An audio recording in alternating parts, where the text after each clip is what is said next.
Hi, I'm Meat Loaf, I'm John Lennon. and this is Lennon and Loaf Watch the Movies, the show where we watch the latest Hollywood hits and tell you all about them. It's going to be paradise by the dashboard light.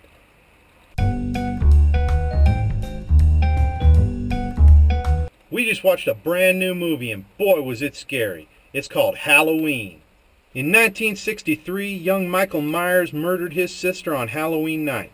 15 years later, he escapes from a mental institution and returns home to finish what he started. I liked the music a lot. It was very creepy and set the tone of the movie very well. What'd you think of it, Mr. Lennon? Well, please call me John. Okay, and you can call me Meat.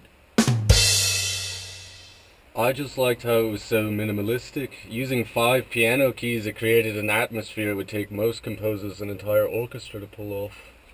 That's true. The director also did an unusually good job of capturing that sense of childhood vulnerability. There's this excellent scene where one of the kids looks out the window and he sees the killer carrying a girl's body, so he calls his babysitter. But by the time she gets there, the killer's already gone, so she doesn't believe him. It does a great job of putting you in the kid's shoes, because that's how we as the audience feel the entire movie. We want to say, don't go in there, don't open that door. But the characters can't hear us.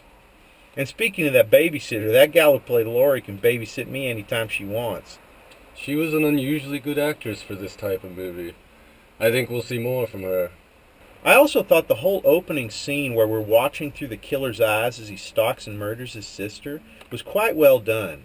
And then, when they take his mask off and then pull back to reveal that it was just a child the whole time, man, that really freaked me out. I thought the killer's mask was very symbolic. The blank white mask made him seem faceless, almost soulless. It's a bit of a commentary on the nature of evil, don't you think? Because evil is faceless.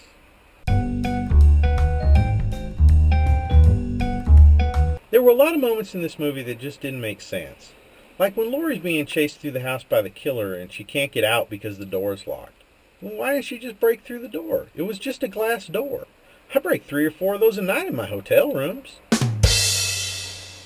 Well, she did break it eventually. Yes, eventually, but if I was trapped in a house with a masked killer and the only thing between me and the outside was a glass door, I wouldn't even stop to check if it was locked. I'd run straight through it like a bat out of hell. But she wasn't exactly a meat loaf, was she? Speaking of which, why did the killer sound like a drunken ape every time he was killing somebody? Well, at least he had the decency to wait until they were done having sex before he killed them. And there were a lot of problems with the killer, too.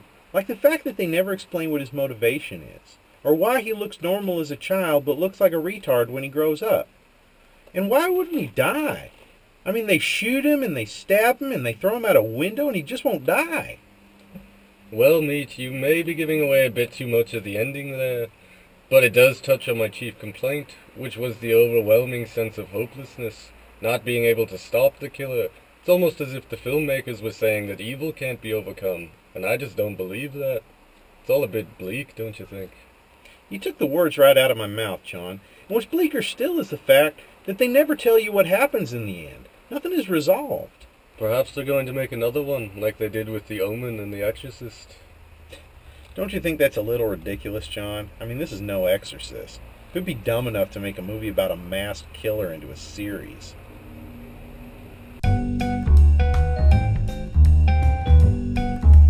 Well, I think we're always going to have holiday-themed movies. A lot of my favorite movies are about Christmas, but I don't think we're going to see a lot of movies based on lesser holidays like this one. I mean, for example, could you imagine how ridiculous a movie called Independence Day would be? Actually, something like that would probably be a big success. Pandering to the nationalistic underpinnings that permeate American culture, it'd be more popular than Jesus.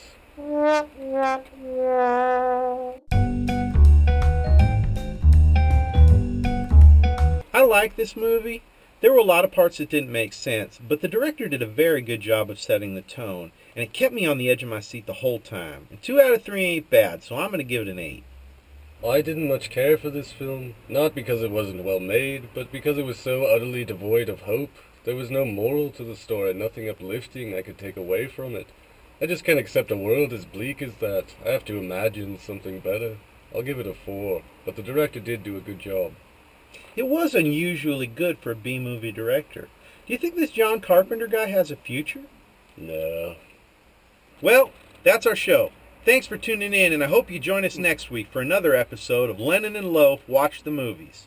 What movie are we watching next week? I don't know. Let me sleep on it. I'll give you an answer in the morning. See you next time. Oh, wait a minute. I almost forgot. What do you think of the movie, Elvis?